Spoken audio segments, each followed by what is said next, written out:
Global connectivity hub గా Google data centre కు care of గా ఏఏ హబ్ గా విశాఖ సరికొత్త పెట్టుబడిని అందుకుంది. అవును, ఏపీ వైజాగ్ దశ తిరిగేలా గూగుల్ ఇన్వెస్ట్మెంట్ తీసుకొచ్చింది. 5 ఏళ్లు 1.33 లక్షల కోట్లు, 1.88 లక్షల ఉద్యోగ అవకాశాలు, ఏపీ సర్కార్కు 47,000 కోట్ల ఆర్థిక లాభం, 12 దేశాలకు సీ కేబుల్ లింకప్. ఇక అంతా విశాఖ నుంచే గేమ్ నడవబోతుంది. తాజాగా ఒప్పందాలు ఎప్పుడు గ్రౌండింగ్ అవుతాయి, విశాఖ దశ ఎలా మారుతుంది? విశాఖపట్నం దశ తిరిగేలా, ఏపీ కథ మారేలా, గూగుల్ సమర్పణలో అతి పెద్ద పెట్టుబడి జాతర, గ్లోబల్ కనెక్టివిటీ హబ్గా సరికొత్త ప్రయాణం. ఓవైపు డేటా సెంటర్, ఇంకోవైపు గూగుల్ ఏఐ హబ్. విశాఖపట్నంకు మెగా గిఫ్ట్. అమెరికా తరువాత అతి పెద్ద గూగుల్ ఇన్వెస్ట్మెంట్ అద్భుతాలు అప్పుడప్పుడే జరుగుతాయి. అది ఇప్పుడు సాగర తీరంలో జరిగింది. విశాఖ మెరిసింది, మురిసింది. విశాఖపట్నంలో 1 gigawatt hyper scale data centre ఏర్పాటు, అలాగే ఏఐ హబ్ కు సంబంధించి ఆంధ్రప్రదేశ్ ప్రభుత్వం ఢిల్లీలో గూగుల్ తో హిస్టారికల్ డీల్ కుదుర్చుకుంది. ఢిల్లీ తాజ్ మాన్సింగ్ హోటల్లో భారత్ ఏఐ శక్తి పేరుతో జరిగిన ఈ కార్యక్రమంలో ఏపీ సీఎం చంద్రబాబు, కేంద్ర ఆర్థిక మంత్రి నిర్మలా సీతారామన్, ఐటీ కమ్యూనికేషన్ల శాఖల మంత్రి అశ్విని వైష్ణవ్, రాష్ట్ర మంత్రి Nara Lokesh, Google cloud CEO Thomas Kurian, global infrastructure vice president Vikas Kohli, Google cloud Asia Pacific విభాగం అధ్యక్షుడు కిరణ్ బజ్వాలా సమక్షంలో కీలక ఒప్పందాలు జరిగాయి.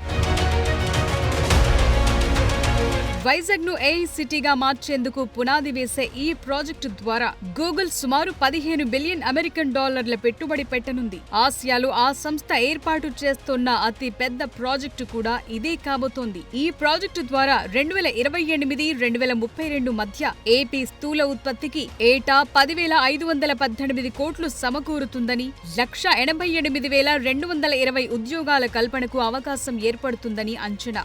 Google cloud based programs, services ద్వారా ఏటా 9,553 కోట్ల చొప్పున 5 ఏళ్లలో 47,720 కోట్ల వాల్యూ అవుట్పుట్ ఉంటుందని అంచనా వేస్తున్నారు.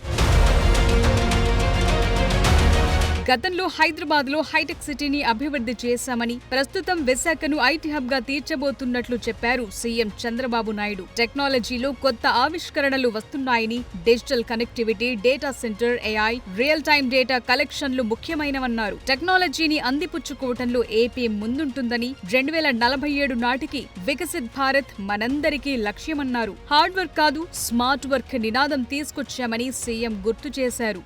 Even Hyderabad, I brought Microsoft at that time. First time Microsoft has come to Hyderabad. Today, Google has come to Visakhapatnam. We are very happy. According to me, we are in an inspiring time. Technology is matured. I have seen once landline telephones. That is how we used to do lightning call. We used to take 1 week or 10 days or never matured. That were the days. Now, even everybody is having a smartphone. అటు విశాఖలో Google data centre ఏర్పాటులో ప్రధాని మోదీ కీలకంగా వ్యవహరించారని గుర్తు చేసుకున్నారు CM Chandrababu. ప్రధానితో పాటు కేంద్ర మంత్రులు అశ్విని వైష్ణవ్, నిర్మలా సీతారామన్ కు ధన్యవాదాలు తెలిపారు. గూగుల్ డేటా సెంటర్ ను విశాఖకు తీసుకురావటంలో లోకేష్ ప్రధాన పాత్ర పోషించారని ప్రత్యేకంగా ప్రస్తావించారు. Real time data, historical data సాయంతో వేగంగా నిర్ణయాలు తీసుకునేందుకు అవకాశం కలుగుతుందన్నారు సీఎం. ఇతర దేశాలతో పోలిస్తే టెక్నాలజీని అందిపుచ్చుకోవటంలో భారత్ ప్రత్యేకమని, 1 ఫ్యామిలీ 1 ఆంటర్‌ప్రెన్యూర్ ద్వారా ఏపీలో పారిశ్రామికవేత్తలకు ప్రోత్సాహం అందిస్తామని చెప్పారు. ప్రతి కుటుంబానికి ఏఐని దగ్గర చేసేలా ప్రయత్నిస్తామని అన్నారు. I am appreciating Google team for speed up bringing this project to Visakhapatnam. You are all aware from the beginning, as a politician, always I am promoting technology. That is the proof of concept in Hyderabad.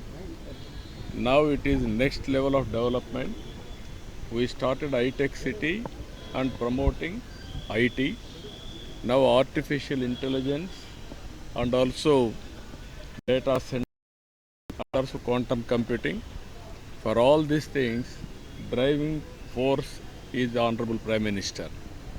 Never some proposal, immediately he is doing, not only doing, he is asking to implement it at a faster pace. ప్రధాని మోదీ దూరదృష్టితో చాలా సంస్కరణలొచ్చాయని చెప్పారు కేంద్ర మంత్రి నిర్మలా సీతారామన్. కొత్త ఆవిష్కరణలను అందిపుచ్చుకోవటంలో చంద్రబాబు ప్రభుత్వం ముందుందన్నారు. అభివృద్ధి చెందిన దేశంగా భారత్ను 2047 నాటికి సగర్వంగా నిలబెట్టాలన్న కల సాకారమవుతుందన్నారు. The very tendency and attitude of government being that, both at the state and at the center, you're actually in a country, in a state, and of course from the state towards the entire country, and also, as you said, from here to the globe. It's been one of those very interesting phases in Indian history where policy is pushing ahead much before many of the parties in the political arena are even ready to absorb it. They see the result, and as a result everybody has no other sense but to have their states where they are in power also to compete in this, which I think is eventually absolutely good for the country, because that's the kind of positive competition you want, and also that awareness that without these sort of enabling policies, విశాఖపట్నంలో Google తొలి AI hub కు సంబంధించిన ప్రణాళికలను ప్రధాని మోదీకి ఫోన్లో వివరించారు Google CEO Sundar Pichai. ఈ ఏఐ హబ్ ఓ మైల్ స్టోన్ గా నిలవనుందన్నారు. ఈ హబ్ లో గిగావాట్ సామర్థ్యం ఉండే హైపర్ స్కేల్ డేటా సెంటర్, అంతర్జాతీయ సబ్సీ గేట్వే, భారీ స్థాయిలో ఇంధన మౌలిక సదుపాయాలు ఉండనున్నాయన్నారు. ఈ హబ్ తో అధునాతన సాంకేతికతను భారత్లో సంస్థలకు, వినియోగదారులకు అందిస్తామన్నారు. అటు ప్రధాని మోదీ డైనమిక్ సిటీ విశాఖపట్నంలో గూగుల్ తొలి ఏఐ హబ్ డీల్ పై సంతోషం వ్యక్తం చేశారు. ఈ ప్రాజెక్ట్ వికసిత్ భారత్ లక్ష్యానికి బలాన్నిస్తుందని, సాంకేతికతను ప్రజలందరికీ చేరవేసే కీలక అడుగని అన్నారు. ఏఐ ఫర్ ఆల్ లక్ష్యాన్ని సాధించే దిశగా ఈ ప్రాజెక్టు ముందడుగు వేస్తుందన్నారు మోదీ. ఏపీ ఐటీ సెక్టార్ కు బూస్టప్ ఇచ్చేలా విశాఖను నెక్స్ట్ జనరేషన్ ఐటీ ఏఏ హబ్ గా మార్చేలా జరిగిన గూగుల్ ఒప్పందం ఒక మైల్ స్టోన్. ఒక్క వైజాగే కాదు, కూటమి ప్రభుత్వం వచ్చాక అభివృద్ధి నలుదిశలా చేసేందుకు ప్రణాళికలు రెడీ అయ్యాయి. 2026 నుంచి 2030 మధ్య $10 బిలియన్ గూగుల్ డేటా సెంటర్ పై ఖర్చు చేయబోతోంది. మిగతా నిధులు డేటా సెంటర్ కు అవసరమైన renewable energy, fibre optic network కు ఖర్చు చేస్తారు. 1 gigawatt hyper scale AI data centre campus విశాఖకు సరికొత్త బూస్టప్ తీసుకొస్తోంది. గూగుల్ కు ఇది ఇండియాలో తొలి, అలాగే ఆసియాలో అతి పెద్ద ప్రాజెక్ట్. ఏఐ డేటా హబ్ 3 క్యాంపస్లలో ఏర్పాటు కానుంది. 120 ఎకరాల్లో ఒకటి అడవివరం, 200 ఎకరాల్లో తర్లువాడ, 160 ఎకరాల్లో రాంబిల్య అచ్యుతాపురం మధ్య ఏర్పాటు చేస్తారు.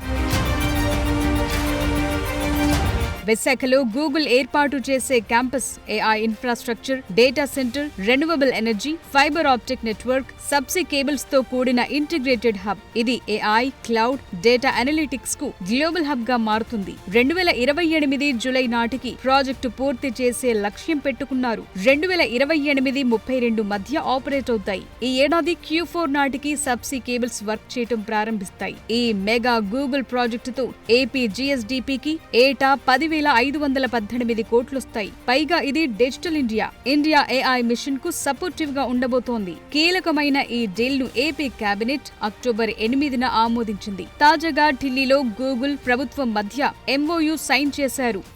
And as the HRD minister, now I think all the senior ministers have given me clear guidance that we have to skill up, we have to embrace AI, we have to look at revamping our curriculum, getting our youngsters ready for the next wave of opportunities. India has been the beneficiary of the IT education in the past. We have seen the Y2K revolution transform cities like Hyderabad and Bangalore. And now we're going to see that AI revolution transforming the next wave of cities, if I may. And that's where education plays a very, very important role. And the Honorable Chief Minister has always understood it. That's why education and IT is under one minister. And the idea is to marry these two and ensure that these result in tangible outcomes in the field level. Global connectivity hub గా విశాఖ మారనుందని Google cloud global CEO Thomas Kurian అన్నారు. విశాఖ నుంచి 12 దేశాలతో subsea cable విధానం link up అవుతుందని చెప్పారు. Gemini AI, Google అందించే ఇతర సర్వీసెస్ ఈ డేటా సెంటర్ ద్వారా అందుతాయని, దీని ద్వారా ప్రపంచ స్థాయి ఏఐ ఎక్స్పర్ట్స్ తయారయ్యేందుకు ఛాన్స్ ఉంటుందన్నారు. Providing best in class AI technology to companies. You will see us investing in building training and skills so that India continues to lead with expertise. We see this as meeting the regulatory requirements of India's sovereign AI needs. And we see this as building a talent pipeline for the young people of India to learn and become world experts in AI. Finally, we see this hub not just serving India, but from India serving Asia and other parts of the world. ఇప్పటికే TCS విశాఖలో కేంద్రాన్ని ఏర్పాటు చేస్తోంది. Arcelor Mittal steel factory రాబోతోంది. కూటమి ప్రభుత్వం వచ్చాక ఉత్తరాంధ్ర, రాయలసీమ మధ్య అభివృద్ధిలో పోటీ పెరుగుతోంది. రాయలసీమలో కడప ఉక్కు కర్మాగారం, కొప్పర్తి, ఓర్వకల్లులో పరిశ్రమలను అభివృద్ధి, రాబోయే రోజుల్లో అనంతపురం లేపాక్షి, కర్నూలులోని ఓర్వకల్లు మధ్య ప్రాంతం భారీ ఇండస్ట్రియల్ హబ్ గా మారబోతోంది. లాజిస్టిక్ కార్పొరేషన్ ద్వారా పోర్టులు, విమానాశ్రయాల మధ్య రోడ్ నెట్వర్క్ అభివృద్ధి జరగనుంది. సో ఓవరాల్ గా ఎకనామిక్ హబ్ గా మార్చే ప్రణాళికలున్నాయి.